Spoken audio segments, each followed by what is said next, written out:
உதயத்துல்லா sir, பலம் பொருந்திய கூட்டணியாக தாவேகாவை மாற்றியிருக்கிறீர்கள். திமுகவை தமிழ்நாட்டில் தனியாக நட்டாத்தில் அம்போன்னு விட்டுட்டீங்க அப்படின்னு ஒரு குற்றச்சாட்டு இருக்கு சார். திமுகவை நாங்கள் நட்டாட்டில் விடலை, தனியாக விடலை.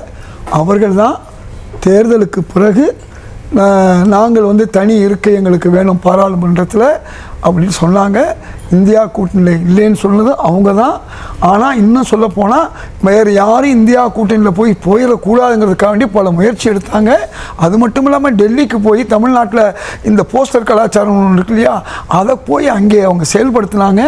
அந்த போஸ்டரில் இந்த இந்தியா கூட்டணியில் உள்ள தலைவர்கள் ஒவ்வொருத்தரும் ஒவ்வொரு மாநிலத்தில் காங்கிரஸுக்கு ஆதரவாகவும் எதிராக இருப்பாங்க. ஆனால் இந்தியா கூட்டணியில் இருப்பாங்க. அவர்களுக்கு எதிராக என்னென்ன பேசுனாங்களோ அதை பூரா அங்கே போய் போட்டு எப்படியாவது இந்த இந்தியா கூட்டணியை உடைச்சிடலாங்கிற முயற்சிலாம் போட்டிருந்தாங்க. போஸ்டரில் அவர் ராகுல் காந்தி பினராயி பேசியிருப்பாரு, அதே மாதிரி மம்தாவை பேசியிருப்பாரு, மம்தா ராகுல் காந்தி பேசியிருப்பாங்க. பேசாததையும் போடல. நான் கேட்குறதுங்க, அப்படி பார்த்தா அரசியலில் யாரும் எதுக்கு முன்னால் பல வகையில் பேசியிருப்பாங்க. அப்புறம் அரசியலில் நிரந்தர நண்பரும் இல்லை எதுவும் இல்லைங்கிறது அரசியல் என்பது உங்களுக்கு தெரியும். நேற்று என்பது வேறு, இன்றைக்கு என்பது நாளை என்பது வேறு. அதான் நேற்று என்று நாளை. அதனால் இது அந்தந்த காலகட்டத்திற்கு சூழலுக்கு தகுந்த மாதிரி சில பேச்சுக்கள் பேசியிருப்பாங்க. இப்போ கம்யூனிஸ்ட்டுக்கு எதிராக நாங்கள் கேரளாவில் பேசுவோம், எங்களுக்கு எதிராக கம்யூனிஸ்ட் நிறையா பேசுவாங்க. அங்கே மம்தா அவர்களுக்கு எதிராக நாங்கள் பேசுவோம், எங்களுக்கு எதிராக மம்தா பேசுவாங்க. அது அந்தந்த நேர அரசியல் மாநில நிலைமைகளுக்கு எதிராக பேசுவாங்க. இது இதையெல்லாம் போட்டு இந்த உடைச்சலாம்னு ஒரு முயற்சி எடுத்தாங்க. அந்த முயற்சி பலனளிக்கல. இந்தியா கூட்டணியை உடைக்கணும்னு திமுக முயற்சி பண்ணாங்க, அது பலனளிக்கலங்கிறீங்க. அவங்களுக்கு பலனளிக்கல. அவங்கள என்னைக்குனாலும் சரி, அவங்கள நாங்கள் வேண்டாம், அவங்க தான் ஒதுங்கி இருக்காங்களே ஒழிய என்னைக்குமே காங்கிரஸ் கட்சி எல்லாரும் இணைக்கணும்னு தான் நினைக்கிறேன். ஏன்னா காங்கிரஸ் தமிழ்நாட்டில் மட்டும் உள்ள கட்சி இல்லை, கேரளாவில் மட்டும் உள்ள கட்சி இல்லை, இந்தியா முழுக்கும் உள்ள கட்சி. இப்போ இந்தியா கூட்டணி என்பது எதுக்குன்னு சொன்னால் பாஜகவை எதிர்ப்பது. இந்தியா முழுக்கும் இருக்கக்கூடிய அந்தந்த மாநிலங்களில் உள்ள கட்சிகள் நேர் எதிராக இருக்கலாம். காஷ்மீரில் மெஹபூபா முஃப்தி அவர்களும் உமர் அப்துல்லா அவர்களும் எதிரெதிராக உள்ளவர்கள். அந்த ரெண்டு பேருமே கலந்துக்கிட்டாங்க. மேற்கு வங்காளத்தில் கம்யூனிஸ்ட், காங்கிரஸ், மம்தா அவர்கள் 3 பேருமே நேர் எதிராக சண்டை போட்டவங்க. ஆனால் நேரம் இங்கே கலந்துக்கிட்டாங்க. இப்படி பல்வேறு மாநிலங்கள் எதிரெதிராக இருக்கிறதும் இருக்கலாம். அதுக்கு பேர் தான் இந்தியா கூட்டணி. உண்மையிலேயே நம்ம பாஜகவை எதிர்க்கிறோமா, அப்போ நாம் எங்கே இருக்கணுங்கிறது தான் இந்தியா கூட்டணி. உங்களுக்கு இங்கே இந்தியா பாஜகவை எதிர்க்கக்கூடிய ஒரு சிறந்த தலைவர்னு எங்கள் தலைவர் ராகுல் காந்தி எங்கே சொன்னார், நம்முடைய தேர்தல் நேரத்தில் பேசும்போது ஸ்டாலின் அவர்களை புகழாரம் சுட்டினார். தேர்தல் நேரத்தில் பேசினார். அப்போ எங்களை பொறுத்தவரை அது அந்த அளவுக்கு அவருக்கு கூர்மையாக இருந்தது. காரணம் அதாவது இதுவரை பிஜேபியில் இணையாத காங்கிரஸ், ஐயுஎம்எல் போன்றவர்கள், அதே மாதிரி பல நேரங்களில் பாஜகவை கடுமையாக எதிர்க்கக்கூடிய கம்யூனிஸ்ட் கட்சி, அதே மாதிரி விசிகா, இவர்களெல்லாம் இருந்ததுனால அந்த திமுக ஒரு கூர்மையான கட்சி பாஜக இருக்குன்னு ஒரு வாய்ப்பு கிடைச்சிச்சு இவங்களால. திமுக ஆமா, அவங்க ஏற்கனவே பாஜகவோட கூட்டணி வைத்தவர்கள். காங்கிரஸ் உடைய தேர்தலில் 1998-99 கிளம்பி அவங்க போனாங்க.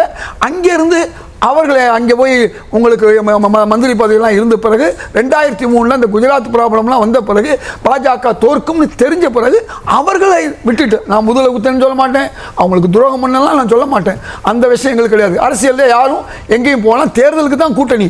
தேர்தல் முடிஞ்சவொடனே யாரும் சொல்லிட்டு போகலாம், சொல்லாமல் போகலாம், அது அவங்க விருப்பம். ஆனால் 23 அதே மாதிரி உங்களுக்கு சோனியா காந்தி தவறாக பேசினாங்க. 2004 உங்களுக்கு இந்திராவின் திருமகளே வருக, இந்தியாவின் மருமகளே வருக, இந்திராவின் மருமகளே வருகன்னு சொன்னாங்க. அதனால் 2014 நாங்கள் 2 பேரும் எங்களை விட்டுட்டு அவங்க போனாங்க, அல்லது அவங்கள விட்டுட்டு நாங்கள் போனோம்னு வச்சுக்கோங்க. எங்களை விட்டுட்டு போனாங்க அவங்க 2014. 2 பேரும் 0. ஒரே வருஷத்தில் அவங்கள்ட்ட எந்த கூட்டணி கட்சியுமே இல்லாத ஒரு சூழலில் நாங்கள் மட்டும்தான் அவங்கள இருந்தோம். 2016 0.6% தான் திமுக வெற்றி வாய்ப்பு இருந்தது. திமுக காங்கிரஸ் கூட்டணி அன்னைக்கு மட்டும் நாங்கள் 0.6% எடுத்திருப்போம்.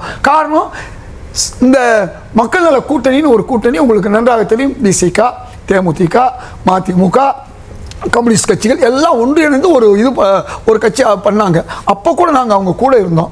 அப்போ எங்களை விட்டு அவங்க போகும்பொழுது 1980 வந்து நாங்கள் 2 பேருமே 137 இடம் 2 பேரும் சரிசமான பங்காளர்களாக இருந்தோம். தேர்தல் முடிஞ்சவொன்னே அவங்க எங்கள்கிட்ட போனாங்க. அப்போ நாங்கள் வந்து அதிமுகவோட சேர வேண்டிய ஒரு கட்டாயம் ஏற்பட்டது. அன்னைக்கு அதிமுக தான் ஜெயிச்சிச்சு 1984 பாராளுமன்றத்தில். எதுக்கு சொல்ல வரேன்னா, இது அரசியலில் வந்து பிரிவும் உறவும் என்பது சாதாரண விஷயம். இதை நீங்கள் துரோகம், கயமை இந்த மாதிரிலாம் பண்ணுறாங்கன்னு சொல்வதே மக்கள் மத்தியில் ஒரு அதிருப்தி இருக்கு. மக்களுக்கு ஏன் இந்த அதிருப்தி இருக்குன்னா, என்ன சொல்றீங்க, 2 வேறு கட்சி. இப்போ நீங்க என்ன சொல்றீங்கன்னா, தாவேக்காவோட நீங்க கூட்டணி வச்ச பிறகும் திமுக இந்தியா கூட்டணியில் கலந்துக்கிட்டு பாஜகவை எதிர்த்திருக்கணும்னு சொல்றீங்க இல்லையா? நான் அப்படி சொல்லல, அவங்க விருப்பம் தான் சொல்றேன். அது உங்க விருப்பம் என்ன? அவங்க விருப்பம் வரலன்றாங்க. யாவது நீங்க வந்து நாங்க ஒரு கூட்டணி கட்சி, அங்கே கேரளாவில் நாங்கள் 2 பேரும் எதிரும் இல்லை சார். ரொம்ப சிம்பிள் சார், அவங்க வரலன்னு சொல்லிட்டாங்க. உங்க நிலைப்பாடு என்னன்னு கேட்குறேன். திமுக சார் நாங்கள் முந்தின நாள் வரை நீங்கள் வரணும்னு கூப்பிட்டோம் சார். வர்றது வராது அவங்க விருப்பம். யாரும் இப்போ தாவேக்காவை அந்த நேரத்தில் ஏன் வர முடியும்னா, இந்த இந்தியா கூட்டணி கட்சியில் ஒன்று பேசினேன். தமிழ்நாட்டில் இன்னொரு கட்சி நமக்கு வருது, ஒரு கட்சி போகுது, இன்னொரு கட்சி வருதுன்னா சேர்க்கலாமா வேணாமான்னு எல்லாரும் சேர்ந்து 20-22-23 கட்சிகள் நம்ம ஒன்று சேர்ந்து முடிவு எடுப்பாங்க. அதாவது இந்த கட்சிகள்லாம் கலந்து ஆலோசிக்காம திமுக கழட்டி விட்டுட்டு தாவேக்கோட கூட்டணி கொஞ்சம் கலட்டி விட்டது இவ்வளவு நேரம் நீங்க தான் சொன்னீங்க. திமுக லைன் சொல்றேன் நாங்க கழட்டி விடல அப்படிங்கிறது மக்களுக்கு தெரியும். அவங்களா தான் விலகி இருக்காங்களே ஒழிய கலட்டி விட்டுங்கிறது தப்பு. எப்படி துரோகங்கிற வார்த்தையை நம்ம கயமைன்னு சொல்றோமோ அதே மாதிரி கலட்டி நாங்க விடல. நாங்க கடைசி முந்தின நாள் வரையும் திமுக இந்தியா கூட்டணியில் கலந்து கொள்ளும் தான் நாங்க சொன்னோம்.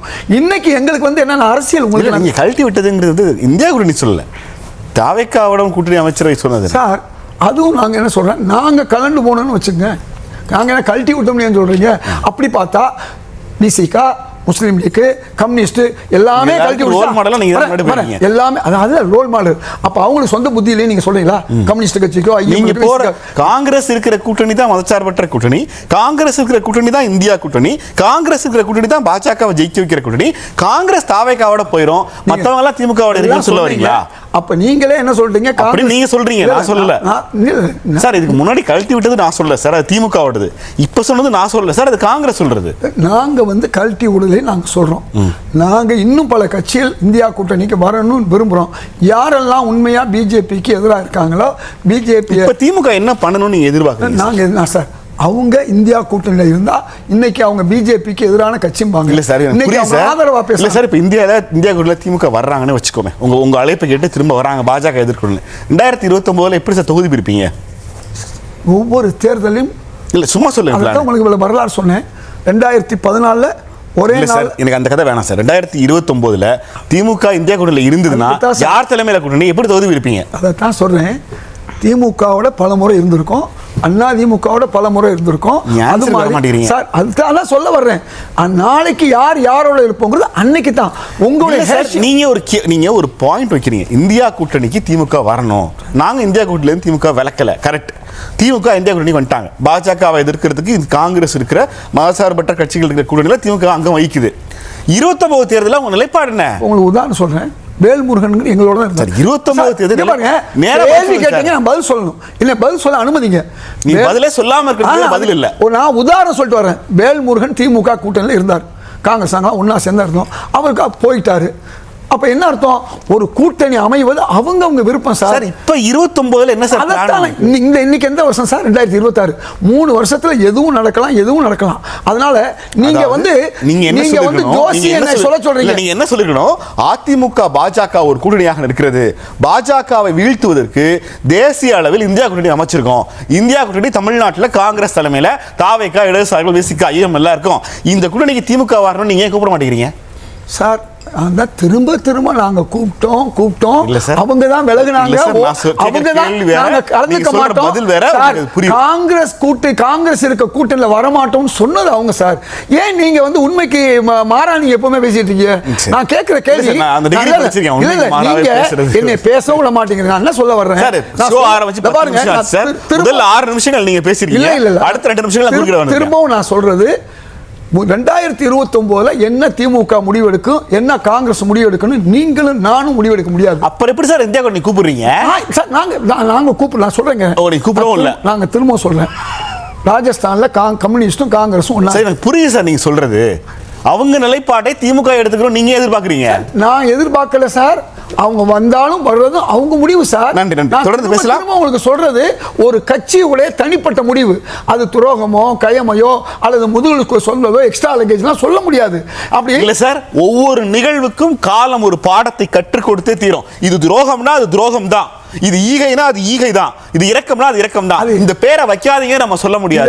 இந்த அரசியல் நிகழ்வுகளுக்கு அப்படி பேர் வச்சே ஆகணும். சொன்னேன், அரசியல் கட்சிகள் எல்லாருமே துரோகம் பண்ணிருக்காங்க. நீங்க சொல்ற மாதிரி அது துரோகம்னா எல்லா கட்சியும் எல்லா கட்சிகளுக்கும் அந்த பேரை வச்சே ஆகணும் சார். எல்லாரும் 2024 என்ன பேர் வைக்க போறாங்க கேள்வி. கூட்டணி கட்சிகள் தாவேக பக்கம் ஓரணியில் திரண்ட பிறகு ஓரணியில் தமிழ்நாடு சொன்னா ஓரணியில் தாவேகால வந்து நிக்குது.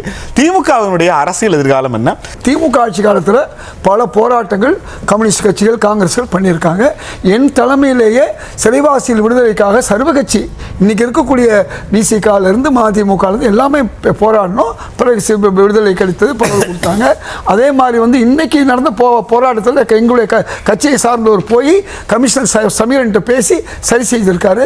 அதனால் இந்த கட்சியை நம்ம ஆதரவு கட்சி கூட்டணி கட்சின்னு பார்க்கல, மக்களுக்காக நம்ம போராடுறோம். மூணாவது உங்களுக்கு வந்து எல்லாமே நாங்கள் செஞ்சு சொல்ல முடியாது. இன்னைக்கு வந்து கல்வியோ அல்லது இன்னைக்கு கூடிய மருத்துவம் என்பது காமராஜ் ஆட்சி காலத்தில் ஒன்று ஒன்றா வந்தது. அதே மாதிரி உங்களுக்கு எம்ஜிஆர் ஆட்சி காலத்தில் நம்முடைய பொறியியல் கல்லூரி வந்தது. அது மட்டும் இல்லை, ஒரு வார்த்தை சொல்லேன், SSLC வரையும் காமராஜர் இலவச கல்வி கொடுத்தார். கலைஞர் வந்தார், PUC கொடுத்தார். அவங்க என்ன சொன்னாங்கன்னா PUC வரை இலவச கல்வி கொடுத்தது திமுகண்டாங்க. உண்மையும் கூட, SSLC வரை கொடுத்தாலும் கூட. அது மாதிரி இன்னைக்கு இருக்கக்கூடிய வளர்ச்சி என்பது ஏதோ முந்தின ஆட்சி மட்டுமல்ல, எல்லா ஆட்சிகளும் அதுக்கு காரணம். மூணாவது, இன்னைக்கு கான்ட்ராக்ட் பல கான்ட்ராக்ட் வந்து நிறுத்தப்பட்டிருக்கிறது. அதே மாதிரி ஊழல்கள் நிறுத்தப்பட்டிருக்கு. மதுபான கொள்முதல் இன்னைக்கு 1500 கோடி மிச்சம் வந்திருக்கு. ஹாட் கேஸ்க்கு 90, பீருக்கு 60 எல்லாம் நடுக்கப்பட்டிருக்கு. சொல்லி முடிச்சுக்கிறேன். அதே மாதிரி நான் சொல்லி முடிச்சுக்கிறேன் உங்களுக்கு. அதே மாதிரி நம்முடைய இது ரிஜிஸ்ட்ரேஷன் ஆஃபீஸில் இன்னைக்கு ஊழல்கள் குறைக்கப்பட்டிருக்குது. புதுசாக நீங்கள் வரைபடம் வந்து நம்முடைய கட்டணம் கட்டுவதற்கான விஷயங்கள்ல இன்னைக்கு நான் கண்ணுக்கு முன்னால் பார்க்குறேன். தெளிவாக லஞ்சம் இல்லைன்னு சொல்லியிருக்காங்க. லஞ்சத்தை ஒழிக்கிற விஷயம் வந்து சாதாரண விஷயம் இல்லை, எந்த கட்சியாலும் முடிக்க முடியாது. அதை இந்த அரசு முயற்சி செஞ்சிருக்கு. அந்த வகையில் நம்ம பாராட்டி ஆகணும். அது மட்டும் இல்லாமல் முதல்வர் பேசுகிறாரா இல்லையா என்பதில் முதல்வர் செயல்படுகிறார். பிரதமர்கிட்ட போய் என்ன கேட்கணுமோ கேட்டார். இன்னைக்கு ஒரு 4000 கோடி ஒரு 1000 கோடி வந்திருக்கு. நிதியமைச்சர்கிட்ட போய் கேட்குறாரு, எங்களுக்கு விமான நிலையம் ஹொசூரில் வேணும், அதே மாதிரி எங்களுடைய மெட்ரோ வேணும். ஆக அவங்க போய் கேட்குறாங்க, நடந்துக்கிட்டு இருக்கு. ஒரு மாசத்துல அவர் அதிகமான விஷயங்கள் செஞ்சிருக்காரு. ஒரே விஷயம் வந்து மகளிர் உரிமை தொகை மட்டுமல்ல, விவசாயிகளுக்கு குறைந்த அளவுக்கு அவங்க வந்து ஒரு தள்ளுபடி மட்டுமல்ல, நம்முடைய இலவச பஸ்ஸை வந்து கிராமங்கள் வரை நீட்கிறது மட்டுமல்ல, இப்படி பல்வேறு காரியங்களை அவர் செய்து கொண்டிருக்கார். அடுத்தது இங்க வந்து முதல் கூட்டம் பொன்னேரியில் நடந்தது. ஸ்டாலின் பெயரை சொல்லல, அது நேஷனல் நியூஸ் ஆகுது. அதற்கு பிறகு பேசினாரு, பொன்னேரியில் அவர் பெயரை சொல்லல, பேசினாரு, பொன்னேரியில் பெயரை சொல்லல. அது மட்டுமல்ல, ராகுல் காந்தி புகழ்ந்தாரு. ரொம்ப கட்டுக்கோப்பாக கூட்டணி கட்சிகளோட அரவணைக்கக்கூடியவங்கன்னா குறைஞ்சது கடந்த 3 ஆண்டுகளில் 50 கேண்டிடேட் போட்டி கேண்டிடேட் நீங்க கூட்டணியில சீட்டு பிரிச்சு கொடுத்தவங்களை எதிர்த்து நின்னாங்க. பீகார்ல 11 ஃப்ரெண்ட்லி கட்சிகள் இன்னைக்கு ஒண்ணா பீகார்ல பேரிடர் காலம் வரும்போது என்ன கொடுக்குறாங்கிறது, எனவே அவங்க இணக்கமா வந்துட்டாங்கிறது இல்ல. எவ்வளவு